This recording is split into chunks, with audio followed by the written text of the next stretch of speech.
Il est 6h30 à Daloa et partout en Côte d'Ivoire. Bonjour à tous et merci de nous suivre sur RTI 1 en cette période festive, bien avant de célébrer la messe du réveillon de Noël. À la paroisse Sainte-Thérèse de l'Enfant Jésus d'Assini Mafia, la première dame Dominique Ouattara fait parler son cœur. Elle a dépêché sa directrice de cabinet, Patricia Sylvie Yao, sur Assini Mafia afin de remettre des dons aux populations de cette localité. Coût de cet acte de bienfaisance, 65 millions de francs CFA. Le compte rendu de Mahama Traoré et Lamine Dramé. Fête de fin d'année rime avec générosité et solidarité. À Assini Mafia, la pratique de telles valeurs est devenue une tradition. Depuis quelques années, à chaque veille de la fête de Noël, la première dame Dominique Ouattara remet un important don de vivres et d'équipements aux populations pour les aider à passer d'agréables fêtes. Ce fut le cas encore cette année, un geste évalué à plus de 65 millions de francs CFA.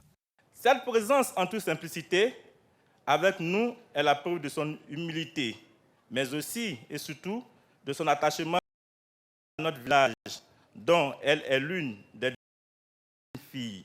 Cette cérémonie de remise de dons de la première dame, qui est devenue au fil des années une quasi-tradition, témoigne de son affection et de son appartenance à notre commune. Merci pour tant d'égards, pour tant d'attention à l'égard des populations d'Assini Mafia. Émissaire de l'épouse du chef de l'État auprès des populations d'Assini Mafia pour cette remise de dons, Patricia Sylvie Yao explique que ce geste a tout son sens. Le couple présidentiel ayant choisi cette cité balnéaire comme résidence secondaire fait ainsi preuve de partage à l'égard de leurs hôtes. Madame la Première Dame ne rate aucune occasion de venir vous exprimer toute sa fraternité, toute son affection, sa proximité avec les populations d'Assini Mafia.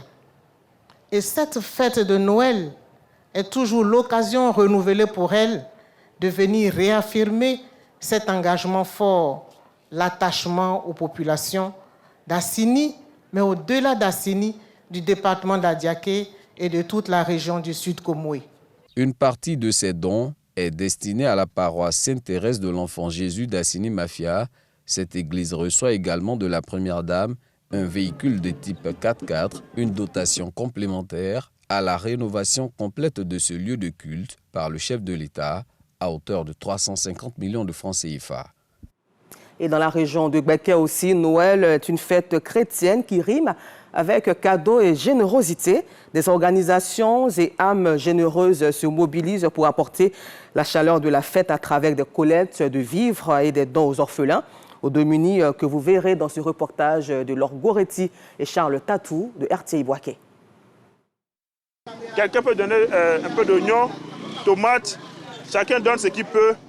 C'est une collecte de vivres pour assurer des repas de la Noël aux enfants et aux personnes démunies. Ici, nous sommes au marché de Broumakoté, dans la commune de Boaké. Les collecteurs de la communauté Saint-Egidio à la tâche, appelant les vendeuses de vivriers à faire preuve de solidarité en donnant un peu de ce qu'elles vendent.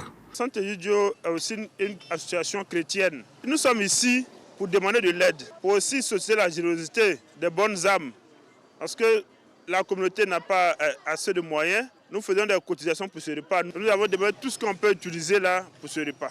Piment, tomates, choux, en somme, tout ce qui peut aider à confectionner de la nourriture. La communauté Saint-Egidio prévoit 1000 plats pour cette fête de Noël. Ils réagissent parce qu'ils ont parlé des orphelins, des enfants démunis, n'ont personne pour les aider. Donner tomates, courgettes, choux, feuilles d'oignon, poivrons, piment. C'est un acte salutaire. Main dans la main, on doit se soutenir. Après le marché, la préparation et les emplettes. Au menu de la tiéké au poulet et de la sardine. Direction, le village des lépreux à Rafiekrou, pour donner aussi de la chaleur de Noël. J'ai reçu manger de Noël. Je suis très contente. Merci. Je suis heureuse parce que j'ai eu la nourriture et je remercie toutes les tantes et les tontons qui nous ont offert cette nourriture. Autre centre, l'orphelinat Bon Berger de Boaké. Dans cette maison d'accueil, avec une quinzaine d'enfants, c'est déjà la fête, grâce à des bons samaritains qui sont passés avec des cadeaux. Ce sont des personnes de bonne volonté qui ont vraiment la main sur le cœur, qui chaque année achètent ces cadeaux-là et viennent offrir à ces enfants que nous encadrons. À la cuisine, un groupe de jeunes filles volontaires venues confectionner des repas de Noël contribue à la réussite de la célébration de la fête. Nous sommes venus ici fêter avec les enfants de l'orphelinat Bon Berger.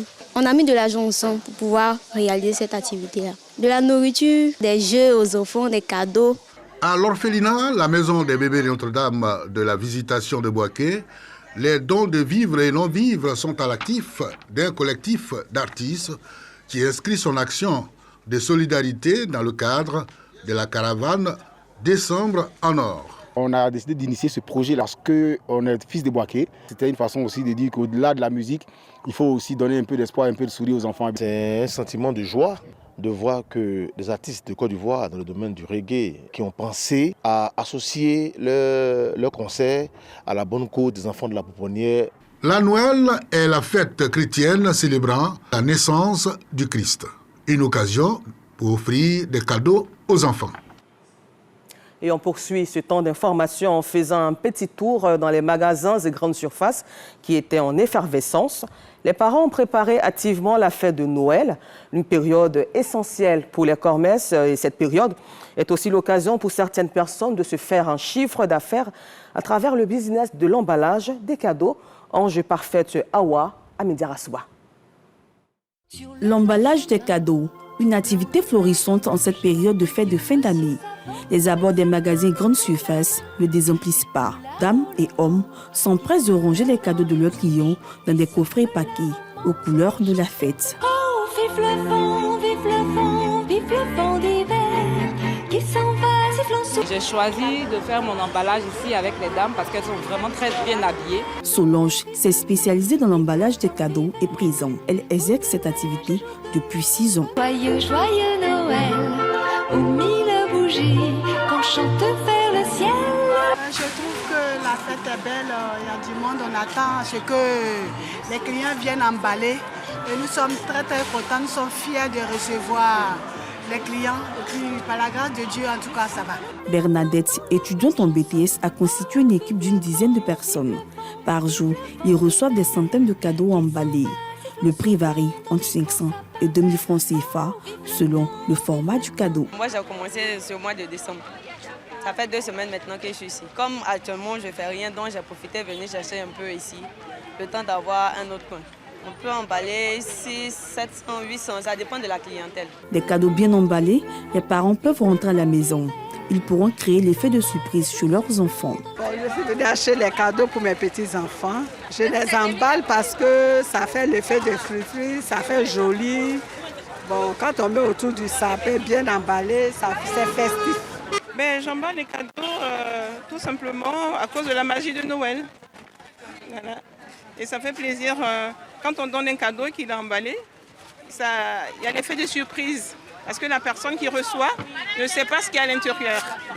Et c'est juste quand elle est en train de déballer, elle est contente. Et quand elle découvre son cadeau, vraiment c'est une merveille. Et pour les enfants, quand on voit les yeux pétiller, nous sommes contents. C'est juste pour ça. Ce mardi, 24 décembre, veille de la Noël, les emballeurs ne chômeront pas. Ils seront à la tâche jusque tard dans la nuit. Et dans un autre registre, parlons de célébration de l'excellence. L'Université virtuelle de Côte d'Ivoire a récompensé ses meilleurs étudiants. Et c'est une cérémonie qui s'est déroulée en présence du directeur du logement et du cadre de vie, Célestin Koala. Le compte rendu d'Ange Parfaite Awa et Water Amadou Ouattara. Ces étudiants issus de l'Université virtuelle de Côte d'Ivoire se sont distingués à travers des projets de fin d'année. Ils sont à présent récompensés. Au nombre de 11, ces meilleurs étudiants repartent chacun avec un ordinateur portable, un diplôme et du numéraire. L'événement constitue la célébration de l'excellence et de la promotion de l'étudiant dans le numérique. Je voudrais encore remercier le président de l'Université virtuelle pour l'idée qu'il a eue. Nous avons encore accueilli en expérience. Nous avons appris tellement de choses. La compétition révèle le talent. La compétition aussi nous permet de pouvoir acquérir en compétences. Nos étudiants ont besoin d'un cadre d'apprentissage assaini, mais ils ont beaucoup besoin de modèles, de faire en sorte que nous puissions faire contribuer, en dehors de l'aspect purement académique, d'autres compétences pour que nos jeunes étudiants qui sont engagés dans l'employabilité, dans la création d'entreprises ou de start-up, puissent bénéficier de son accompagnement. Célestin Kouala, directeur général du logement et du cadre de vie, parrain du jour, traduit sa gratitude au directeur de l'université pour les efforts en faveur de la promotion du numérique. Il était de notre devoir de soutenir le professeur Koné pour avoir institué ce prix qui est à l'image du prix national d'excellence institué par le président Alassane Ouattara. Ce prix est essentiel parce qu'il donne l'opportunité aux jeunes. Il donne l'opportunité également au président de l'université de les encourager. Montrer surtout les effets positifs et l'impact direct de l'action d'une université virtuelle comme celle de Côte d'Ivoire sur le développement de notre pays. Cette célébration est à sa 7e édition. Et puis nous terminons ce temps d'information hors de nos frontières au Mozambique, précisément où la situation se complique après la mort de 21 personnes.